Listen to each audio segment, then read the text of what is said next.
caché sous la table de la salle à manger, Thomas attend l'arrivée du Père Noël. C'est qu'il est sur le point de vivre la nuit la plus terrifiante de toute sa vie. 3615, code Père Noël. Yeah, are you really that surprised that I was gonna get more horror in this year? So, and of all the time of the year, because why the hell are we so obsessed with making Christmas a horrific thing? Because the ratio of horror movies related to Christmas upside compared to the one holiday where you think that there would be more horror, Thanksgiving. That isn't cranberry sauce, Artie. I mean, some people say Christmas is the most wonderful time of the year, but you gotta think for some people maybe it's the most terrifying time of the year. For some people the reason might be in-laws, others because you're getting butchered by the guy that's supposed to be giving you presents. I would love there to be a horror film a la Christmas Vacation where it's like a family gathering and it becomes so horrible that one of the members of the family goes absolutely batshit crazy and just slaughters everybody. That would be darkly comedic kind of thing. I mean, Clark Griswold just he did kind of snap at the end of Christmas Vacation, like you said, so. But not to the point where he like butchers everybody. I mean, I think that's the step. I think that's the next step we need to go. Butcher his boss there in the living, just vivisect him right there in the living room. So we never got the slasher horror version of Christmas Vacation, but we do have the home invasion horror film equivalent to Home Alone. And funny enough, this film actually came out before Home Alone. Actually, it came out the year before Home Alone did, and even more so, the filmmaker actually tried to sue the makers of Home Alone because of its rampant similarities. So wait, somebody go, I can't say much more at this point. The movie in question today that we're talking about, and this is weird, it has multiple titles. In America, on Shudder, it's known as Deadly Games. On IMDb, I found it as Game Over, but the actual title out of France is 3615 Dial Code Santa. The film tells the story of this 9-year-old kid, Thomas, who is actually a bit of a savant. He's actually a genius level intellect kid, lives in a gorgeous Gothic mansion with his mother, who's an entrepreneur who works at a department store, and his grandfather, who has pretty bad vision. The one endearing thing about this kid is that even in lieu of his genius level intellect, still believes in Santa. And still wants to catch him one day, catch him one Christmas Eve. And he ends up actually trying to communicate with Santa via the internet. There was internet, apparently, but in 89, I guess so. We had Prodigy back then. Yeah.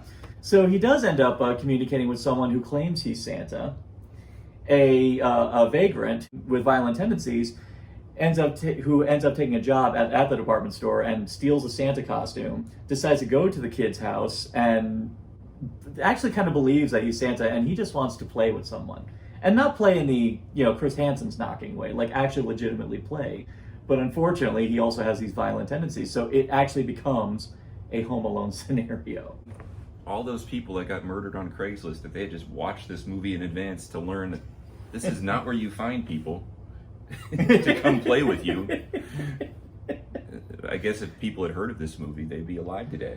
Yeah, this one fell by the wayside. It just disappeared after it came out. I'm wondering if it's like a Hollywood conspiracy because Home Alone did so well that they were trying to bury this movie so that way Home Alone would stop making, or could continue making its money, and people would be, The cult of Culkin, Yeah. Hey, that was a thing for the longest time. People would flock to anything that kid did. So you have never heard about this movie at all? No, not literally until I walked in. Okay.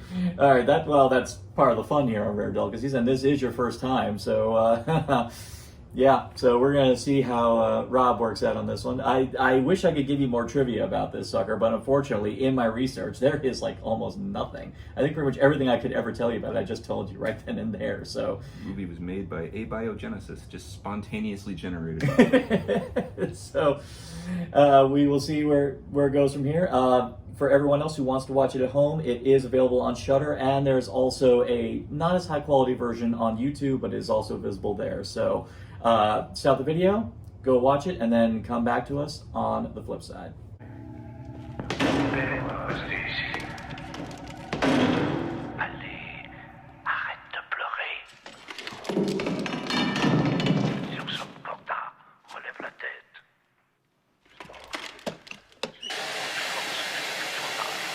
So, Kevin McAllister got nothing on that kid, huh? Kevin used conventional weapons like marbles and whatnot to trip some very clumsy-ass adults. This guy was like an Energizer Bunny of hate. Yeah. And he took him out with like real industrial-grade weapons. In the history of Santas as killers, I mean, I would definitely say this is probably the most effective and probably the best established Santa as a killer concept. It's grounded more. I mean, you don't have like Billy from a Silent Night, Deadly Night superhuman strengthening his way through like everything. In this case, we still get a friggin' intimidating as hell guy. It's very clear he's a character who's never had anything resembling a childhood. Obviously sheltered, never really played with other kids when he was younger. It's kind of a nice twist that as opposed to just going, and I hate the fact that this is a cliche thing, but instead of taking him down the child molestery route, they just made it out that he was just someone who just desperately wanted to have some kind of childhood kind of thing. No, that's kind of until he killed that fucking dog. Man. Yeah, I forgot to warn everybody beforehand. A dog fucking dies.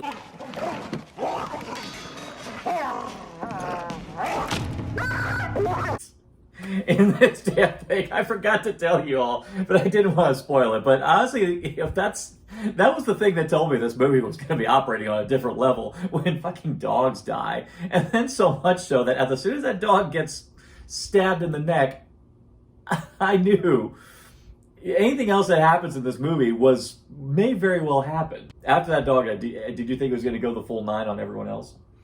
I mean, I thought everybody was in play. I mean, you kind of think the kid's going to make it, but you think it might not be as for certain as in other movies where you know they're not going to kill the titular character. This guy is just, he's just driven to get what he wants, like when he goes ham on that car.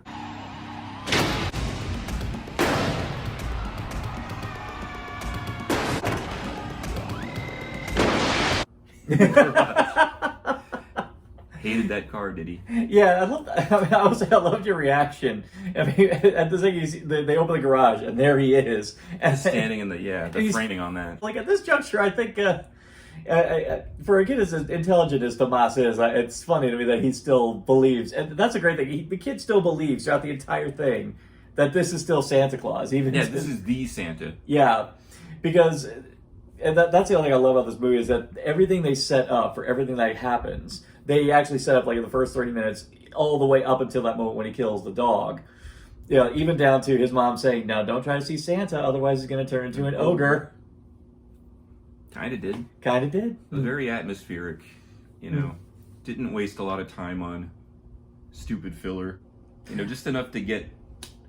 It really just had enough backstory to set that this kid was going to be... a home defense machine. And, you know, the creepy scene in the department store where he wigs a little girl out just to show you that this guy is not all there. I don't like your face. Yeah, and he flat out slaps the kid.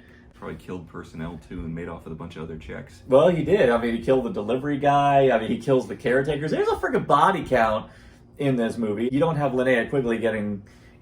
impaled on deer horns, but the fact that there actually is, like, people getting killed in this damn thing, it told me that anything could pretty much go in this. There's a whole bit where he's chasing Tomas's friend, Bilou. I actually thought that kid was going to get killed. I thought he was going to eat it when he fell off his little bicycle. Yeah. Same thing with the grandpa. I actually thought the grandpa was going to die as well. See, I thought the grandpa was going to die within like 10 minutes and it was going to be the kid all by himself. Yeah. I'm glad he didn't because... Oh, yeah. Pretty cool grandpa. Yeah, and that's the other thing the movie does insanely well. Whereas Home Alone, you got, Kevin, who's kind of a little bit of a pain in the ass in the dead beginning, and he kind of gets humble pie throughout the entire thing. Tomas in the beginning, he's a wild child, but he's also incredibly intelligent, and he's also very sweet. Like, he loves his mother, loves his grandfather. His grandfather's awesome, playing D&D. What grandpa play D&D and is able to play it 2 years at level 1? Tomas, though, kept him at level 1. And not lose patience for it. I would have lost my shit after that. After like the first month. Well, I do enjoy watching Home Alone after all this time. I don't know if I could ever go back to it the same way after watching this movie, because now I've seen a movie that actually does set up that this kid is insanely smart, that he could set traps around his house and has enough strength of will to be able to stand up to this guy. And in a realistic level, there are points where the kid's like on the verge of breaking, which is more than we said for Kevin. I mean, Kevin just still remains a little smartass like all the way throughout. There are times when the kid actually like breaks down, cries. At one point, he's on the freaking roof of his house. Covers a lot of ground. Kevin just almost seems sadistically to enjoy torturing the criminals, even to the point where he's like, the goal of this is to provide for your safety here, but you seem to just enjoy dicking around with Joe Pesci and Daniel Stern way too much. Once the kid did that, I'd be like, you know what? Maybe we'll be the type of people that actually kill a kid. Justifiably so. I mean, the only time in Home Alone it ever got serious was when in the first one he's about to bite his fingers off, and then the other one where he just pulls out a gun. But even then, you're just like, all right, could you really do it? He was just gonna do the G.I. Joe suppressive fire thing. Yeah. Just dance, McFly. In this one, no. Every single turn, there were times I thought this kid was gonna bite it, or at the and actually there was even a point where the kid gets slashed in the back of the leg. Yeah, that's not even a minor injury. No, the kid actually had to field dress his wound, and he actually had to create a splint so he could walk with it. That's how serious this movie gets, and it even comes to a point where the Santa actually gets a hold of him, and you're thinking, this is it, we're done. Tu comptes jusqu'à 20. Tu triches pas, hein? It was meant to feel like a kiss. I don't think that kid's gonna be fine. Ma faute, maman. J'ai voulu voir le Père Noël. No, he's got the Corey Feldman look in the fourth Friday the 13th. Of just like he's never gonna be okay again. Good reference. Good reference. Mercifully, this one didn't get a sequel, but I would want it to, because you just know, for as bright as this kid is, this kid's going to be traumatized to beat the band that he pulls the trigger on Santa. I mean, it's not like, if at least you'd put two and two together that this was a department store guy, he might be okay, but he thinks the real Santa tried to kill him. Yeah. So it's like, yeah. All he knows it's going to happen every year now. Yeah, because he's now, well, no, now he believes Santa is fucking dead. And even worse is that he killed him. That's the thing that's going to fuck him up for the rest of his life. You might think he's supernatural. You know, Christmas brings him back to life. Christmas snow. Oh, that's Frosty. Oh, that's Frosty. Imagine how poor Tomas now, when he just gets through life, every time he passes by a department store Santa, he is never gonna be. He might like side eye every single mall Santa, even if it's the one from the Wonder Years. He's gonna be freaking out. You know, every time he passes one by, because he's worried that he's gonna be revisited by that one guy. Convert to Judaism. You know, it's possible. That is possible. You'd go to Billy Bob Thornton's Bad Santa for a little bit of stability, because at least there, he's advertising how horrible he is. It is a bit crazy that this kid has such a, I mean, obviously a rich kid. The fact that he has his own little private nook in the underbelly of the house with what was appeared to be a derelict biplane, and the toys that was culminated from his father and his grandfather before him, and the fact that he sets up an elaborate secret passage system throughout the entire house, complete with trapdoor.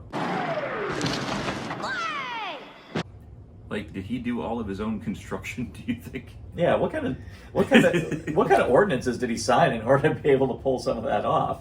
I mean, I know his mom's a workaholic. She still seems like an attentive enough mother that she wouldn't, that she'd still want to like say, son, it's a big house, but come on. Like, what if they played hide and seek together, mother and son, and he's like suddenly like, I'm in the 5th duplicate room, I don't know where I am anymore. Yeah. She never fucking finds him.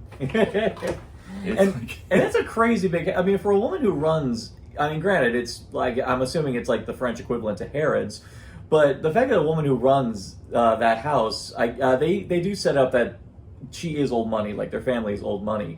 But she lives in this big, colossal Gothic mansion, which I loved the model work that they did for that. I mean, they did a lot of really elaborate, like, hover shots over and you could tell it's a model, but I think that was a deliberate choice. Like in a lot of the old Christmas movies of old, like especially like the old Christmas Carol movies. I mean, they always had very cold, misty shots of like models and all that stuff. But they did a great job really making that house a character. Yeah, it was just as much a character as everybody else. Mm. So it made it so, it was weirdly claustrophobic, even though the house was so gigantic. You know, he was just, felt like he was running out of rooms to escape to. Mm. Though I do have to wonder about how the hell that Santa's able to move from one place to another, because there are times where he actually seemed like legit magic. Tu veux que je te fasse ton numéro, Thomas? He traps him in the trapdoor, but then gets up to the attic and boom, there he is. I was like, Yeah, that's when I was making fun of him saying, "I escaped your trap." They bounce it back up. So as we said at the beginning of this, the director did try to sue 20th Century Fox, for similarities to Home Alone. Do you think his lawsuit held water to any extent? I mean, aren't there a lot of family-friendly movies that inexplicably just resemble horror movies?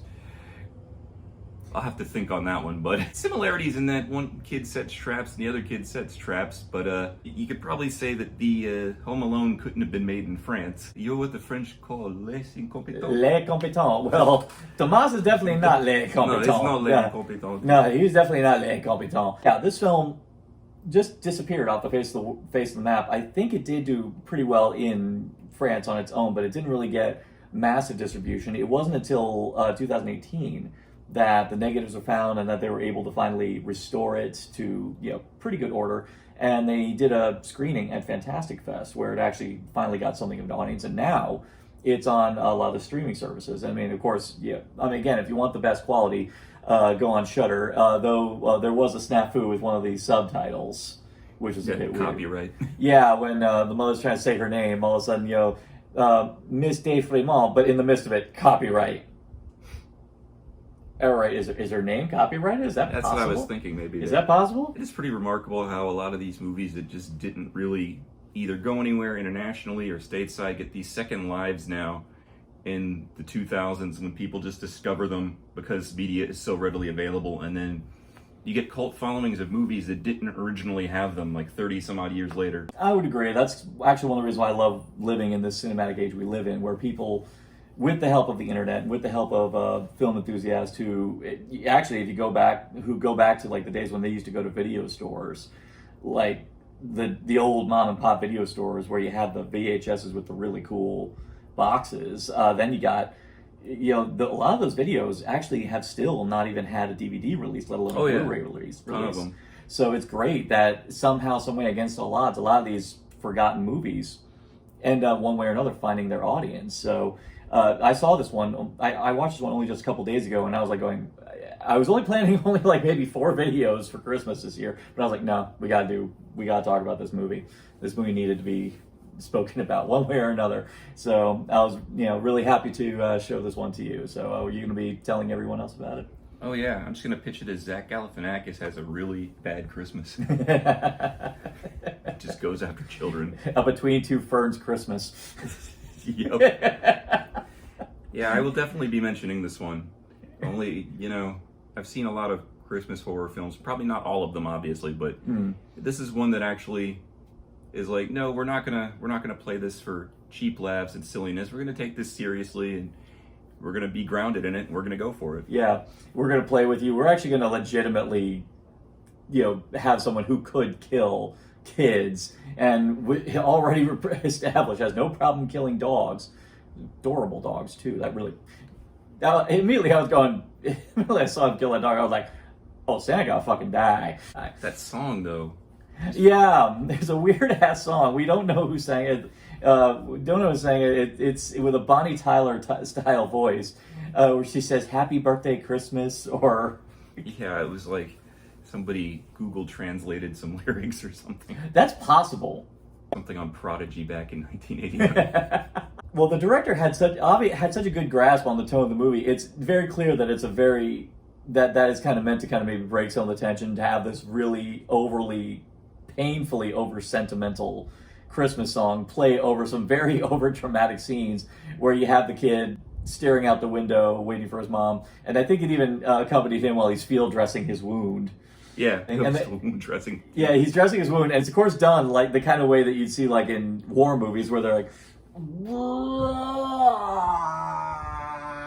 Yeah, there are definitely moments like that. We're doing like the war movie cliches, like him carrying his fallen dog with the tongue hanging out. I mean, I was already laughing at that, but the fact that you see the dog's tongue still hanging out. Yeah, I'm like, levity at that point. is this like Manos where they may have actually killed the dog in order to... Once again, it's Manos. I don't know if they actually did kill the dog. Rumor has it they did. I hate to think they did, but it was a cheap movie. They may not have been able to afford a dead dog prop. Cannibal Holocaust Oh, God. for Santa. A Cannibal Holocaust Christmas.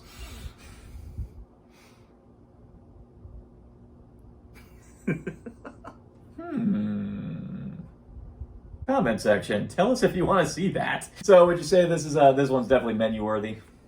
Menu worthy, absolutely. All right. So that I'm definitely on board with putting this one on the Christmas menu.